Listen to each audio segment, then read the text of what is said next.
नमस्कार, आप देख रहे हैं हल्ला बोल। आपके साथ मैं हूं मीनाक्षी कंडवाल। हल्ला बोल में आज बहस उस मुद्दे पर जो आजादी के पहले से देश में भूचाल लाता रहा है। जी हां, आज हल्ला बोल में बहस होगी यूनिफॉर्म सिविल कोड की, उसी यूनिफॉर्म सिविल कोड की जिस पर सियासत की भट्टी भड़कती रही है, राजनीतिक दल अपनी रोटियां सेकते रहे हैं। वही यूनिफॉर्म सिविल कोड जिसे कानूनी जामा पहनाने की अब नई पहल की है केंद्र की मोदी सरकार ने। कानून मंत्रालय ने लॉ कमीशन से बाकायदा राय मांगी है, लेकिन सरकार की इस कोशिश से विवाद भड़कना भी तय है। बहुत लोगों के पास बातचीत करके करना पड़ेगा। It needs wider consultation. Modi सरकार के कानून मंत्री सदानंद गौड़ा का ये बयान यूपी की सियासत में नए तूफान का सिग्नल है। केंद्र सरकार ने यूनिफॉर्म सिविल कोड को वक्त की काल कोठरी से बाहर निकाला है और अब उस पर जमे धूल को झाड़ पोंछ कर उसे फिर से बहस के दायरे में लाने की तैयारी शुरू कर दी है। ठीक मगर यह बहुत इजी वर्क नहीं है। बहुत लोगों के पास बातचीत करके करना पड़ेगा। It needs wider consultation. कानून मंत्री का यह बयान मोदी सरकार के मंसूबे को साफ करता है और अगर ऐसा हुआ तो यह भी साफ है कि यूपी के चुनाव के इर्द गिर्द विवाद का ताजा बवंडर जरूर भड़केगा।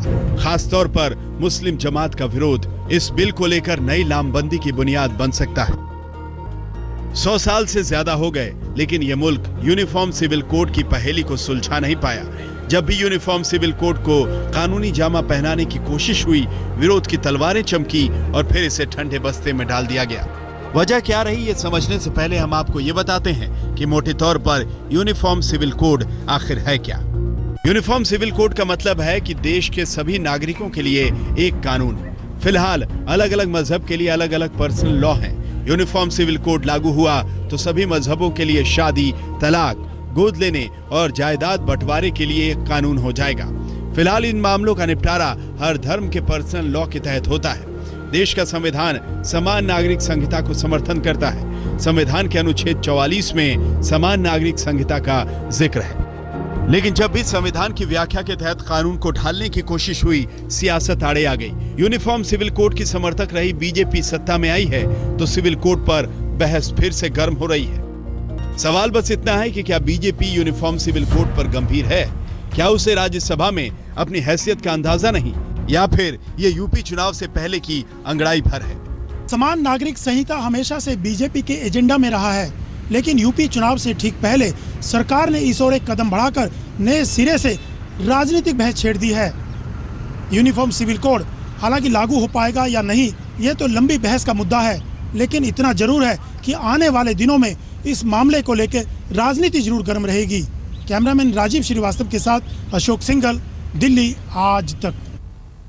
तो इसे लेकर आज दिन भर में क्या कुछ हुआ वो आपने हमारी इस रिपोर्ट में देखा, लेकिन कई सवाल जिनके इर्द गिर्द आज हल्ला बोल में हमारी बहस चलेगी। सबसे पहले वो आपको बताते हैं, क्या देश में यूनिफॉर्म सिविल कोड लागू होना चाहिए? ये सबसे बड़ा सवाल। क्या यूनिफॉर्म सिविल कोड की बात चुनावी शगुफा है? क्योंकि यूपी को लेकर ये तमाम सवाल उठ रहे हैं। यूपी में हिंदुओं के ध्रुवीकरण के मकसद से क्या यूनिफॉर्म सिविल कोड का मुद्दा लगातार उछाला जा रहा है? आज से इसकी शुरुआत जो हुई है। इसके अलावा जब राज्यसभा में बहुमत नहीं है तो आखिर केंद्र इसे पारित कैसे करा पाएगा, ये एक बड़ा सवाल है। यूनिफॉर्म सिविल कोड पर सियासत सरकारें करती रही हैं, लेकिन जमीन पर कुछ नहीं हुआ। सबसे बड़ी बहस का मुद्दा ये भी है। हमारे साथ चर्चा में आज जो खास मेहमान जुड़े हैं वो आपको बता दें। जफर जिलानी साहब, all India Muslim personal law board के सदस्य, हमारे साथ इस चर्चा में जुड़ेंगे। इसके अलावा सुधांशु त्रिवेदी साहब बीजेपी से हमारे साथ होंगे। राकेश सिन्हा संघ विचारक स्टूडियो में हमारे साथ मौजूद हैं। समाजवादी पार्टी से गौरव भाटिया हमारे साथ मौजूद हैं और साथ ही कांग्रेस पार्टी से संजय निरुपम हमारे साथ मौजूद हैं। तो कैसे ये बहस का मुद्दा हमेशा रहा है, लेकिन जमीन पर कुछ नहीं हुआ है, और क्या सिर्फ वोट बैंक को साधने की यहाँ पर कोशिश है? हमारी चर्चा का यही विषय होगा। राकेश सिन्हा जी, सबसे पहले शुरुआत में आपसे करना चाहूंगी। हालांकि अभी सुधांशु त्रिवेदी साहब हमारे साथ जुड़े नहीं हैं, उनके पास भी हम चलेंगे। टाइमिंग को लेकर सबसे बड़ा सवाल उठा है कि बेशक ये आपके एजेंडे में हमेशा रहा है, बीजेपी के एजेंडे में हमेशा रहा है। जो 3 कोर इश्यूज बीजेपी के रहे हैं, चाहे वो धारा 370 हो, राम मंदिर का मुद्दा हो, या फिर इसके अलावा जब भी बात होती है कि आप सिविल कोड को लागू करें, लेकिन ये टाइमिंग जो चुनी गई है, आज इसे उठाया गया है, इस पर आप क्या कहेंगे? अगर 2 महीने पहले उठाया जाता तो असम का चुनाव था। अगर 1 साल बाद उठाया जाएगा तो लोकसभा का चुनाव सर पे रहेगा। उसके 1 साल बाद उठाया जाएगा तो कुछ और राज्यों के चुनाव होंगे। देखिए, लोकतंत्र है, चुनाव की प्रक्रिया सतत चलती रहेगी, लेकिन सिविल कोड में सुधार का जो प्रश्न है वो भारतीय जनता पार्टी के ठीक मैनिफेस्टो का अंग हो सकता है, लेकिन उसके साथ साथ किनके मैनिफेस्टो का अंग था? 1940 में जो प्लानिंग कमेटी बनी थी, संविधान सभा से भी पहले भारत की प्लानिंग कमेटी ने कहा था यूनिफॉर्म सिविल कोड लाइए। संविधान सभा ने, जो हम जानते हैं कि directive principle of state policy में धारा 44 जोड़ा, आर्टिकल 44 इंक्लूड किया। मैं उसके आगे आता हूँ। 22 मुस्लिम देशों ने अपने पर्सनल लॉ में बुनियादी सुधार किया है। उसमें साइप्रस और टर्की जैसे देशों ने पूरी तरह से सेकुलर लॉ को अपनाया है। और 2 केस बहुत ही इंपॉर्टेंट हैं। देखिए, सरला मुदगल केस में जस्टिस कुलदीप सिंह ने केंद्र को प्रधानमंत्री के मार्फत से कहा था कि आर्टिकल 44 पर फ्रेश लुक दीजिए। कब तक इसको आप ठंडे बस्ते में डाल कर रखेंगे? तो मुझे लगता है कि पंथ निरपेक्ष देश में एक यूनिफॉर्म सिविल कोड होना चाहिए। जब क्रिमिनल कोड एक है तो सिविल कोड एक क्यों नहीं होगा? जब पाकिस्तान और बांग्लादेश जैसे इस्लामिक कंट्रीज़ ने, मलेशिया ने, इंडोनेशिया ने, मिस्र, इसकी एक लंबी सूची है, सूडान ने, मिस्र, इजिप्ट ने, सबने सुधार किया है। तो भारत में मुसलमान तैयार नहीं है, इसका कोई कारण नहीं है। उसमें मैं एक कोट से अपनी बात समाप्त करता हूँ, छोटा सा कोट है। गौरव भाटिया जी भी यहाँ पर हैं। समाजवादी नेता थे आचार्य JB कृपलानी, और लोकसभा में बहस चल रही थी हिंदू कोड बिल पर। तब समाजवादी कृपलानी जी ने जो 2 लाइन कही, बहुत महत्वपूर्ण बात है। उन्होंने कहा था कि ये हिंदू महासभा वाले ही सांप्रदायिक नहीं है, भारत की सरकार भी सांप्रदायिक है। एक समाज के लिए आप कानून बना रहे हैं, बाकी लोगों को छोड़ रहे हैं। उन्होंने आगे कहा, मुस्लिम समाज यूनिफॉर्म सिविल कोड के लिए तैयार है, आप साहस दिखाइए। और जब हिंदू कोड बिल बना तो 2 बड़े विद्वानों ने, विदेश के विद्वानों ने कहा, स्कॉलर्स ने कहा कि it is first step towards, ये पहला कदम है उसके लिए, यूनिफॉर्म सिविल कोड के लिए। पहला कदम तो जमीन पर गया, दूसरा कदम अभी भी हवा में तैर रहा है। यह कदम कब जमीन पर जाएगा, इसको चुनाव से बाहर रखकर जब हम देखेंगे तो निश्चित रूप से इस देश में यूनिफॉर्म सिविल कोड बन जाएगा। नहीं, यूपी चुनाव पर तो सवाल उठेंगे क्योंकि वो आगे, और उसके बाद इस मुद्दे का सामने आना सीधे सीधे उसी तरफ इशारा करता है। लेकिन जो आपने मुसलमानों को लेकर सवाल उठाया, इसका बेहतर जवाब हमें जफरयाब जिलानी साहब दे पाएंगे। क्या आपत्ति है मुसलमान कम्युनिटी को इस पर कि अगर हम यूनिफॉर्म सिविल कोड देश में लागू करते हैं, इस बात को ध्यान में रखते हुए कि देश में सभी नागरिकों को समान अधिकार क्यों ना मिले, धर्म क्यों इसके आगे आड़े आता है?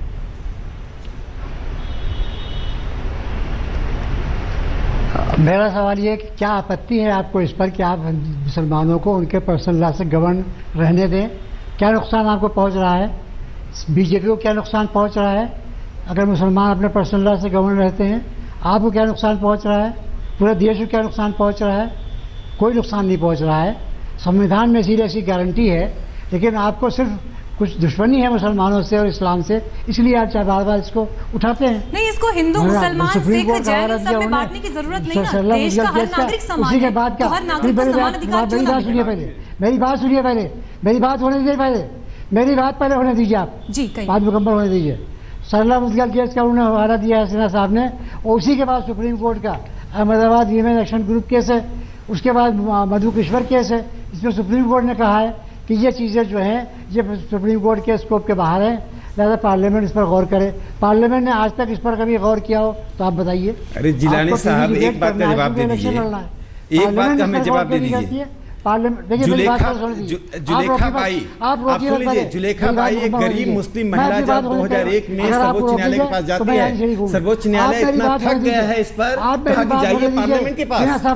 बहुत ही गरीब महिला थी जुलेखा बाई, को हिंदू नहीं थी, साहबानो हिंदू नहीं थी, साहबानो को न्याय मिले, इमराना को न्याय मिले। देखिए, महिलाओं का जो विमर्श है वो हिंदू विमर्श और मुस्लिम विमर्श नहीं है। बड़े हमदर्द हैं आप उनको, एक हिंदू क्रूरता होगा, एक मुस्लिम, एक हिंदू क्रूरता होगी, एक मुस्लिम क्रूरता होगी, एक ईसाई क्रूरता, ऐसा नहीं होता है। आप उनको रोजी रोटी से जोड़िए। नहीं, सवाल जिलानी साहब से एक सवाल है, तब तो खाप पंचायत वाले भी यही बोलेंगे कि हमसे क्या दुश्मनी है? जो सती के समर्थक है वो बोलेंगे हमसे क्या दुश्मनी है? समाज सुधार का प्रश्न में दुश्मनी नहीं आती है, धर्म नहीं आता है। आपको साइप्रस और टर्की ने क्यों सुधार किया? क्या दुश्मनी थी? क्या वहाँ आरएसएस बीजेपी गई थी क्या? टर्की कौन होता है? अरे टर्की के लिए तो आप लड़े थे, खिलाफत आंदोलन में आप तो उसके साथ थे, और कहते टर्की कौन होता है? जहाँ मॉडर्नाइजेशन हो, जहाँ सुधार हो, वहाँ कुछ नहीं होता है। जहाँ फंडामेंटलिज्म हो, उसके साथ आप खड़े हो जाएंगे। नहीं जिलानी साहब, एक अहम मुद्दा यहाँ पर यह भी है, जब मुसलमानों की बात हो रही है तो टर्की, ईरान या पाकिस्तान, इनसे बड़े इस्लामिक स्टेट तो हम नहीं है। हमारे यहाँ तो मुसलमानों को इनसे ज्यादा फ्रीडम है, उनसे ज्यादा आजादी है, अधिकारों की आजादी है। मीनाक्षी जी, क्या मैं उनसे कुछ ज्यादा कह इस्लामिक सकता तो हूं? कोई नहीं हो सकता ना।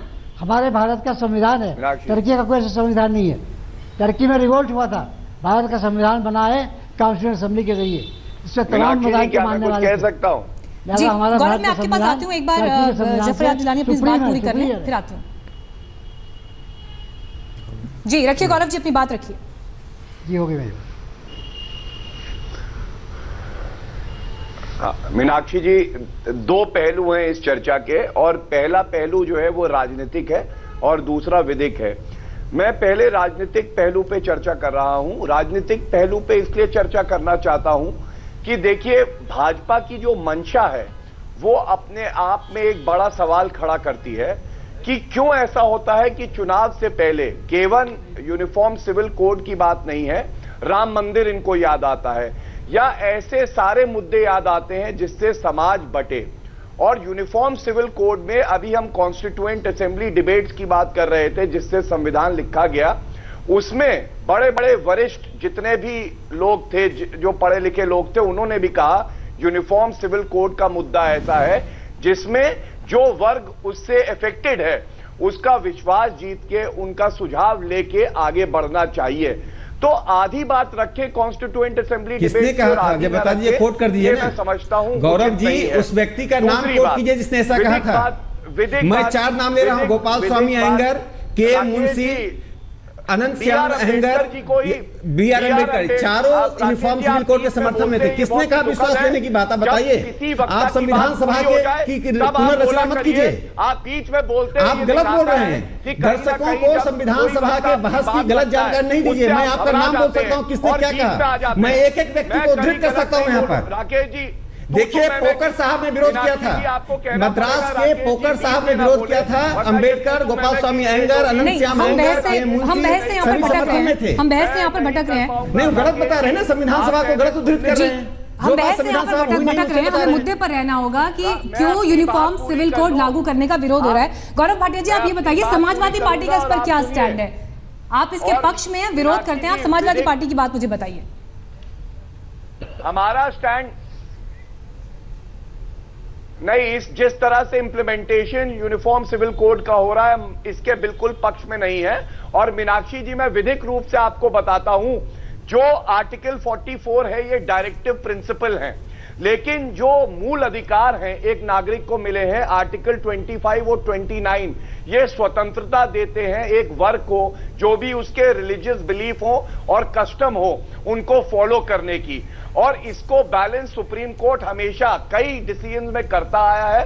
तो इसलिए ये कहना कि यूनिफॉर्म सिविल कोड तो इंपॉर्टेंट है, लेकिन फंडामेंटल राइट जो कि बी आर अम्बेडकर ने भी कहा था कि हमारे पूरे, चलिए इस बहस को हम आगे बढ़ाएंगे। एक छोटे से ब्रेक के लिए मुझे यहाँ रुकना है, एक छोटे से ब्रेक के लिए रुकना है, इस बहस को आगे बढ़ाएंगे। लेकिन साथ ही बात ये भी होगी, क्या मुसलमानों को ये डर तो नहीं कि उनके ऊपर हिंदू कानून लागू कर दिया जाएगा, जो बहस का मुद्दा रहता है, और साथ ही वोट बैंक जिसका आरोप बीजेपी पर लगता है। जी हाँ, एक देश एक कानून हल्ला बोल में आज हम यही बहस कर रहे हैं, क्या देश में यूनिफॉर्म सिविल कोड लागू होना चाहिए। हमारे साथ तमाम खास मेहमान बने हुए हैं, सीधे रुक करेंगे बीजेपी से। सुधांशु त्रिवेदी इस वक्त हमारे साथ मौजूद हैं।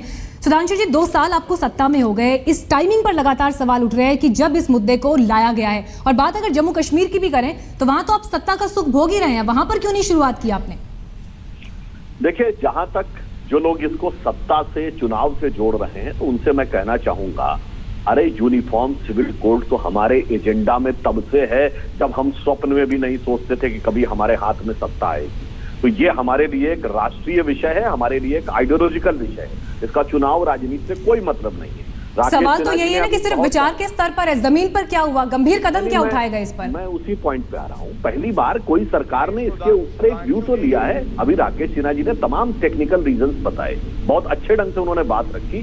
मैं जफर याद दिलानी साहब से कहना चाहूंगा, हम कहीं नहीं कहना चाहते कि आप धार्मिक स्वतंत्रता को मत मानिए, अनुच्छेद 25 ने जो कुछ दिया है उसको आप पूरा मानिए, मगर मेरा आपसे अनुरोध है फिर आधा मत मानिए ना, पूरा मानिए।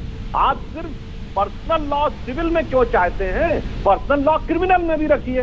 और जहां तक हमारी और किसी भी आम आदमी की समझ है कि मजहबी इबादत और अकीदत का संबंध पाप और पुण्य से, काम से ज्यादा होता बजाय जमीन जायदाद से, तो जमीन जायदाद में तो पर्सनल लॉ चाहिए, मगर जब क्रिमिनल लॉ की बात आए तो वो मुझे पर्सनल लॉ नहीं चाहिए। तब मेरे लिए जो भारतीय दंड संहिता है वो मेरे लिए अच्छी है, क्योंकि आपको डर लगता है कि दो चोर होंगे, एक चोर का मजहब कुछ और होगा, वो 6 महीने जवाब लेते हैं जिलानी साहब, ये फर्क क्यों, हाथ काट दिया जाएगा, विचारों के स्तर पर ये फर्क क्यों, लॉ में ये फर्क क्यों? अरे भाई त्रिवेदी साहब, मोस्ट वेलकम, आप लाइए तो आप कहिए, ऐलान करिए, आपकी पार्टी ऐलान करे कि इस्लामिक क्रिमिनल सिस्टम लागू होगा इस मुल्क में। अगर हम उसकी वेलकम न करें तब कहिए, आप कुछ हिम्मत कीजिए कि आप ऐलान करिए कि हाँ इस्लामिक क्रिमिनल सिस्टम यहाँ इन्फोर्स करने जा रहे हैं।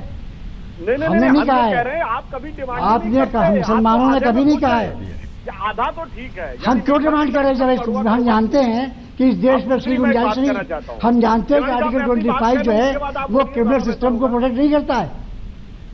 जी बहुत मैं अपनी पूरी बात कर लूं, उसके बाद आप बोलिए। मैं काफी सुधांशु जी, मैं आपको रोकना चाहूंगी, संजय निरुपम जी भी हमारे साथ मौजूद है, मैं उनको भी इस चर्चा में शामिल करना चाहूंगी। एंकर बोली थी ना। संजय निरुपम जी, कांग्रेस कहां खड़ी है इस पूरी बहस में?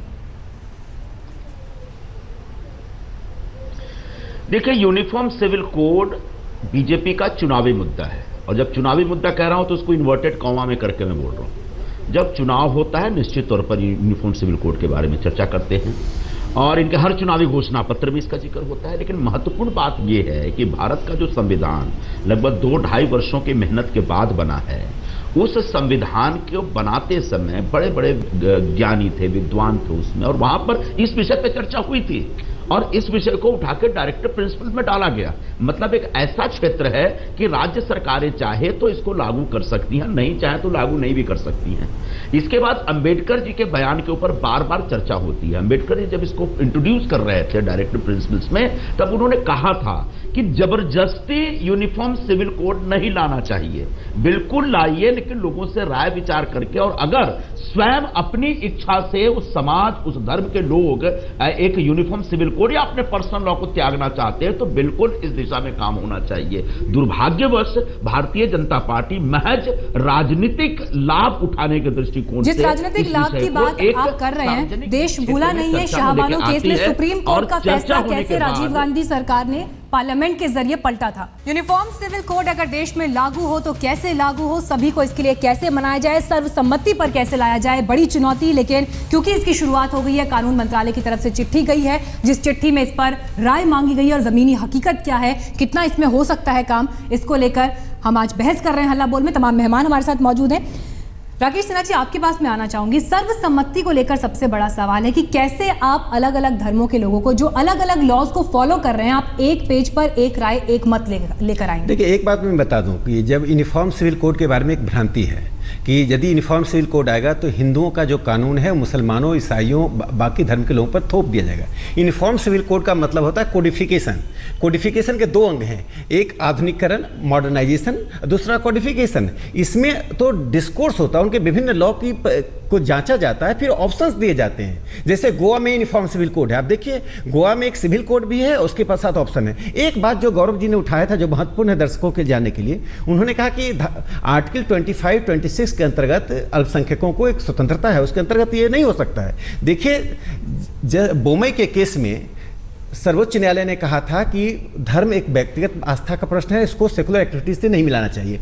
उसके बाद जस्टिस खरे ने, सर्वोच्च न्यायालय के जस्टिस खरे ने एक जजमेंट में कहा था कि विवाह, तलाक, उत्तराधिकार ये सेकुलर एक्टिविटीज़ हैं, और इस सेकुलर एक्टिविटीज़ को आर्टिकल 25-26 के अंतर्गत नहीं लाया जा सकता है। सर्वोच्च न्यायालय के लगभग 1 दर्जन फैसले आ चुके हैं।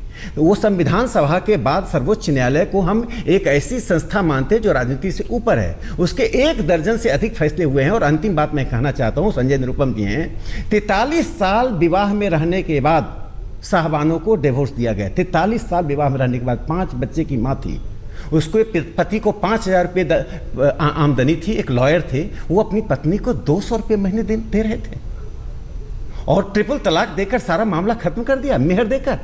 तो मुझे लगता है कि यह एक मानवीयता से जुड़ा हुआ प्रश्न है, आधुनिकीकरण से जुड़ा हुआ प्रश्न है, पंथ निरपेक्षता से जुड़ा हुआ है प्रश्न है। भले ही भारतीय जनता पार्टी के मैनिफेस्टो का अंग रहा हो, लेकिन भारत के संविधान सभा से लेकर नेशनल प्लानिंग कमेटी तो संजय जी आपकी कांग्रेस के द्वारा बनाई गई थी। मैं जरा जवाब दे सकता हूं? बिल्कुल बिल्कुल, मैं आपसे यही सवाल पूछने वाली थी कि मुस्लिम अपीजमेंट को लेकर एक नया अध्याय शाहबानो के केस के बाद से शुरू हुआ। तो अब कैसे, अगर अब जब हम इस केस की बात कर रहे हैं, साथ ही जब हम यूनिफॉर्म सिविल कोड की बात कर रहे हैं, तो महिलाओं को आर्थिक आज़ादी हो, खासतौर पर मुस्लिम महिलाओं को, तो यहाँ से क्या आप थोड़ा सा एक बड़ा विचार लेकर एक खुले दिमाग के साथ इसे एक्सेप्ट करेंगे? देखिए, जब ट्रिपल तलाक की बात हो या महिलाओं की आजादी की बात हो या मुस्लिम पर्सनल लॉ त्याग देने की बात हो, ये किसी कांग्रेस पार्टी का एजेंडा नहीं हो सकता, बीजेपी का एजेंडा नहीं हो सकता। इसमें प्राथमिकता और प्रायोरिटी अगर किसी को देनी हो तो मुस्लिम समाज को देनी है।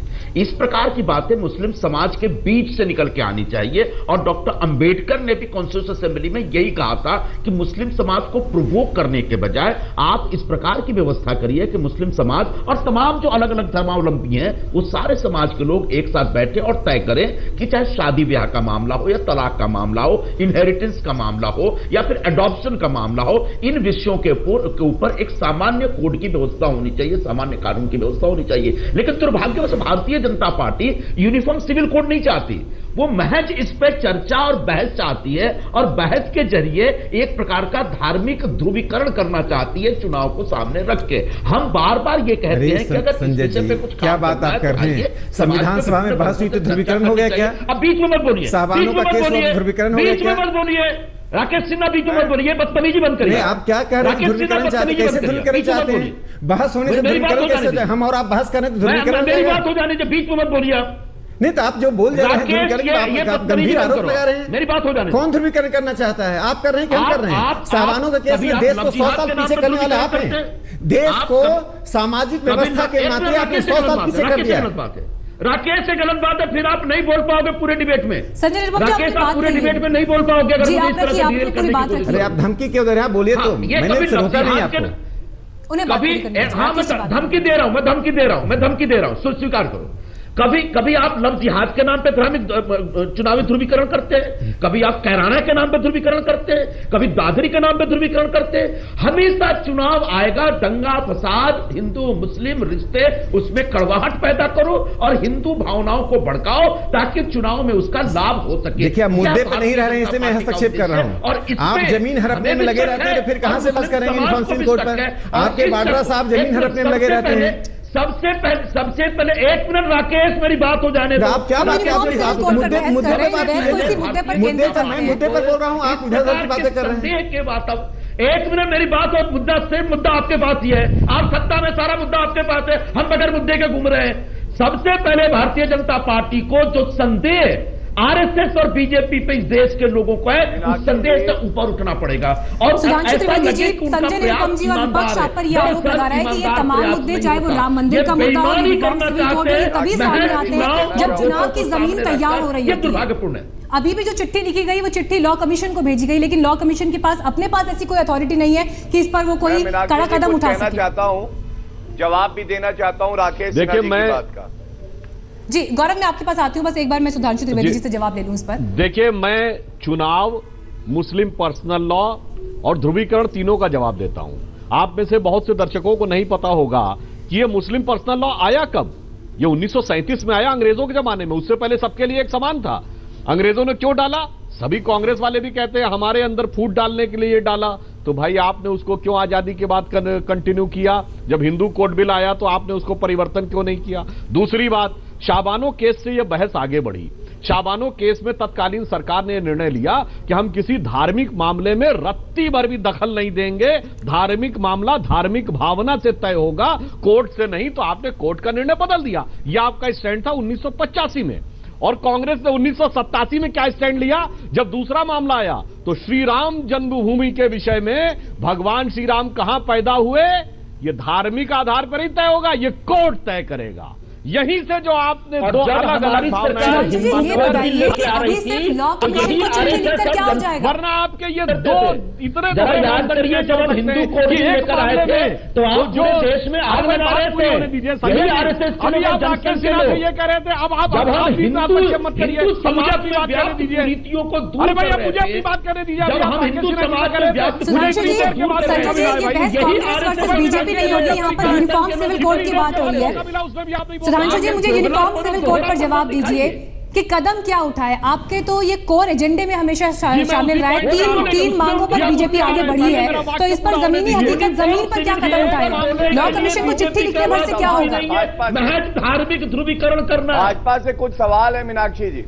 अरे धार्मिक ध्रुवीकरण ये है संजय निरुपम जी कि 200 रुपया महीना नहीं मिलना चाहिए धर्म में हस्तक्षेप है। सुधांशु जी आप जवाब ये दीजिए कि आप सिर्फ मुद्दे को उछालने पर से क्या होगा, इस पर काम क्या हुआ, इस पर एक्शन क्या हुआ? अटल बिहारी वाजपेयी सरकार में भी ये मुद्दा सामने आया, लेकिन सिर्फ उसका राग अलापा गया, उस पर कदम नहीं उठा। याद आ जाएगा मीनाक्षी जी, चुनाव के नाम पे चुनाव के लिए जो पहली बार सरकार का एक्शन नजर आ रहा है, कमिटमेंट है लोगों को, कमिटमेंट भी हमारी तरफ है, एक्शन भी नहीं, हमारी सरकार तरफ पर है। सरकार आती गई, सरकार जाती रही, लेकिन इस पर कदम क्या उठा? मैं कदम के बारे में पूछ रही हूँ, आप कदम बताइए। लॉ कमीशन के पास चिट्ठी भेजने से क्या होगा? ये तो सिर्फ एक औपचारिकता भर है। मीनाक्षी जी आपने बहुत सही बात कही कि सरकार पे सरकारें आती रही, कदम क्या उठा? पूछिए कांग्रेस से।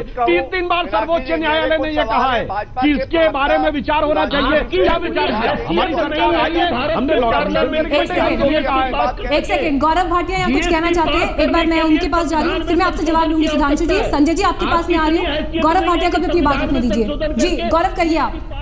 लेकिन आप चूंकि यूनियन सिविल कोड के, यूनिफॉर्म सिविल कोड के जरिए आपको उन्माद पैदा करना। जी गौरव आप पूछिए, आप जो सवाल पूछना चाह रहे हैं सुधांशु जी से, रखिए सवाल। जी बार बार बीच में बोल रहे थे, उन्माद किसकी शैली में नजर आ रहा है? हम लोग की शैली में या कांग्रेस की? पूछ रहा हूँ, राकेश जी बार बार बीच में बात को काटते हैं, जो कि उचित नहीं है।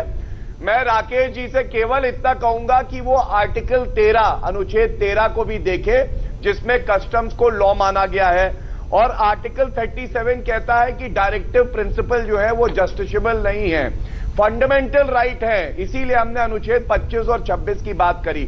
और मीनाक्षी जी, सुधांशु जी से मेरा ये सवाल है कि उनकी 6 साल पहले भी सरकार रही, क्यों नहीं उन्होंने पार्लियामेंट में इसकी चर्चा कराई? क्यों नहीं वो पार्लियामेंट में इसकी एक चर्चा कराते हैं? और अगर उनका जो ये प्रयास है वो सही मंशा से है, तो वो क्यों नहीं माइनॉरिटी कम्युनिटी के साथ इंगेज करके उनका विश्वास जीतते हैं और बताएं कि क्यों यूनिफॉर्म सिविल कोड होना चाहिए? ये केवल इसीलिए उछाला जाता है कि जिससे चुनाव आए, समाज में जो है बंटवारा हो, सौहार्द बिगड़े, और इसी मंशा पे हर व्यक्ति को शक होता है। राम मंदिर में हमने देखा कैसे इन्होंने भगवान राम का नाम भी चुनावी मुद्दा बना के बेचा, और राम मंदिर की बात को भूल गए जब इनकी में भी सरकार। गौरव जी मैं आप फिर मुद्दे से भटक रहे हैं। आज फिर ये वही काम नहीं, देखिए आप, हम लोग यूनिफॉर्म सिविल कोड पे डिबेट कर रहे हैं, राम जन्मभूमि पर नहीं कर रहे हैं। आपने जो आज बहुत महत्वपूर्ण ज्ञान की बात कही है, उस जस्टिस चंद्रचूड़, जस्टिस सहाय, जस्टिस खरे, जस्टिस कुलदीप सिंह को सर्वोच्च न्यायालय में बता दीजिए, कुछ है, कुछ दिवंगत हो गए।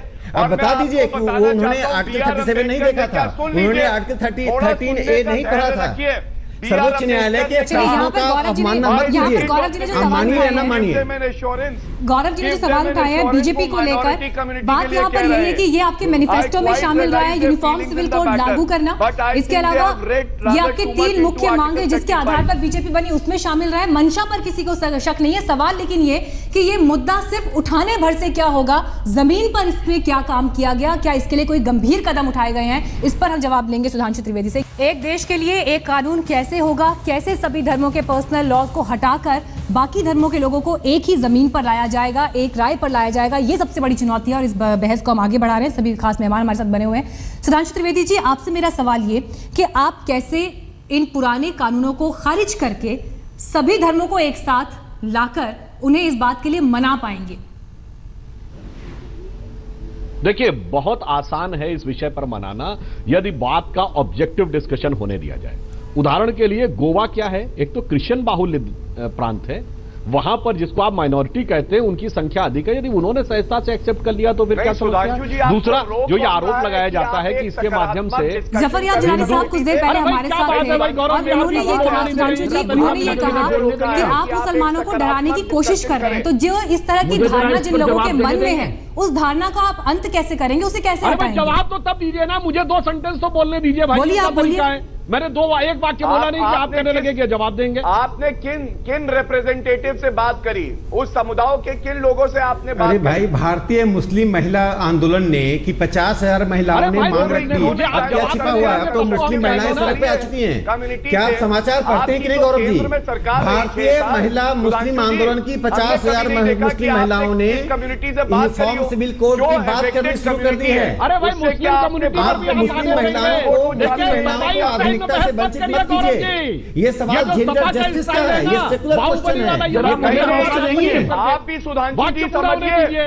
मुस्लिम कम्युनिटी भी इस देश का उतना अरे ही भाई, हिस्सा आप है मुझे जितना बोलने तो बाकी है। दीजिए। क्या समाजवादी मुस्लिम पार्टी कम्युनिटी की इस देश का हिस्सा सरकार- तो नहीं है? मुस्लिम कम्युनिटी को मध्य क्या में उसके रखना पास चाहते हैं मूल क्या? अधिकार नहीं है? अरे टर्की में भी क्या मुस्लिम कम्युनिटी है, भाजपा की साइप्रस में, सरकार इंडोनेशिया में है, इसलिए मलेशिया उनके में मूल है, अधिकारों का जापान में हनन है, होगा? तमाम वेस्टर्न क्या लिबरल भाजपा डेमोक्रेसी की में यूनिफॉर्म सरकार सिविल उनसे कोड है, बातचीत तो नहीं भारत कर में क्यों नहीं सकती है? होगा? अच्छा, एक सेकंड, आप क्या सुधांशु जी को भाजपा जवाब की देने सरकार दीजिए। छोटी हो जाएगी अगर वो माइनॉरिटी कम्युनिटी से बात करेगी? ठीक है गौरव जी, क्यों नहीं आपकी आप आपकी करते बात, हो? आपका आप पॉइंट बताइए। सामने आ गया, आपका पॉइंट सामने आ गया। लॉ सुधांशु जी कमीशन की जवाब आप दीजिए। रिपोर्ट चाहते हैं, आप कम्युनिटी से तो जरा बात मुझे भी करिए। जवाब देना है जी कुछ। गौरव, आपकी बात हो गई पूरी, मुझे सुधांशु जी से जवाब देने दीजिए। मेरा विनम्र अनुरोध है कि आप मुझे कम से कम 3-4 सेंटेंस बोलने देंगे। देखिए, जो सबसे बड़ा फियर क्रिएट किया जाता है माइनॉरिटी में कि इसके बहाने से हिंदू बिल उनके ऊपर लागू किया जाएगा। मैं पूरी विनम्रता से कहना चाहता हूं कि भाई, ये जो यूनिफॉर्म सिविल कोड आता है, इसमें हिंदू का तो कोई बात ही नहीं है। जैसे उदाहरण के लिए तलाक का विषय है, अरे इस्लाम और क्रिश्चियनिटी में तो तलाक की अवधारणा है, हिंदुत्व में तो तलाक की अवधारणा ही नहीं है। किसी हिंदू धर्म शास्त्र में तलाक जैसा शब्द ही नहीं है। यहां तो 7 जन्मों का संबंध माना जाता है, फिर भी हमने स्वीकार किया एक प्रोग्रेसिव मॉडर्न सेटअप के अनुसार। तो ये बात लोगों को समझानी चाहिए, बजाय इसके सपा और कांग्रेस के हमारे मित्र लोग ये समझाने लगते हैं कि हिंदू मेजॉरिटी इसके ऊपर कर रही है। और दूसरी बात, मैं अभी पूरी विनम्रता से और पूरे तीव्र प्रतिवाद से कहना चाहूंगा, गौरव जी ने ये कहा कि हम लोगों ने बेचने का काम किया, तो मैं ये कहना चाहूंगा कि समस्या ये है समाज कि कोई धार्मिक भावना भड़काना हो तो उनका तरीका देखिए कि भाई, जिस विषय को विवादित ढांचा कहा सर्वोच्च न्यायालय ने, उसको बाबरी मस्जिद कहकर बाबरी मस्जिद कहकर कांग्रेस और सपा ने पोलराइजेशन करवाया। और कांग्रेस और सपा दोनों ने कहा कि हम बाबरी मस्जिद दोबारा बनवाएंगे, और क्या भूल गए? तो भावनाओं का दोहन करना, न्यायालय की अवहेलना करना, भावनाएं भड़काना, ये तो आपने कहा है भाई। बताइए। ठीक है सुधांशु जी, आपने अपनी बात रखी। संजय निरुपम, गौरव भाटिया इस पर अपनी एक राय रखना चाहते हैं। यूनिफॉर्म सिविल कोड पर अपनी बहस को हम खत्म करें उससे पहले एक शॉर्ट कमेंट मैं अपने सभी मेहमानों से लेना चाहूंगी। संजय निरुपम जी, ब्रेक से पहले आप अपनी बात पूरी करना चाह रहे थे। देखिए, यूनिफॉर्म सिविल कोड से हिंदू धर्मावलंबी जैसे मेरे आपके जैसे लोग बहुत ज्यादा प्रभावित नहीं होते। जो प्रभावित होंगे वो छोटे धर्म के लोगों के होंगे, अल्पसंख्यक लोग होंगे, मसलन मुस्लिम हो, बौद्ध हो, क्रिश्चियन हो, जैन हो, या फिर वो पारसी लोग हों। तो ऐसे सिख समाज के लोग हैं, तो सभी समाज के लोगों में एक एक एक असुरक्षा का भाव पैदा हो सकता है, उनकी धार्मिक आजादी खतरे में पड़ सकते। ये डर, ये भय है, तो इस भय को दूर करना आवश्यक है। और कम से कम भारतीय जनता पार्टी ये भय को दूर करने का कोई मतलब क्रेडिबिलिटी नहीं रखती, क्योंकि भारतीय जनता पार्टी संदेहों के घेरे में हमेशा रही है। इसलिए भारतीय जनता पार्टी महज चुनावी नारे एक शॉर्ट कमेंट आपसे मैं चाहूंगी। जी संजय जी, आपका पॉइंट मैंने लिया। गौरव जी।